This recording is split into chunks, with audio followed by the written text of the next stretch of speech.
ez dugula amorerik emango, ez dugu amore emango.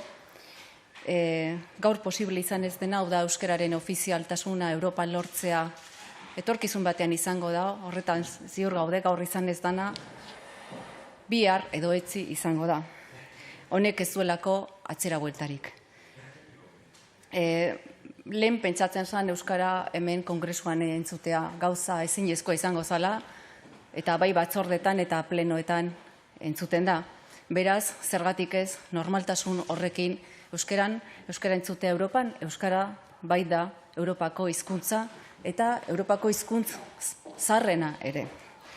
Hemen azalpenak eman behar dituenak Alderdi Popularra da. Alderdi Popularrak egin du bere makinaria guztia martxan jarri du erabaki honen kontra joteko, hau da euskara eta galegoa eta baita ere katalana ofiziala izan ez daitezen, eta Euskal Herritarrei eta bereziki euskaldunei azaldu behar diei zergatik egiten duen euskararen kontra.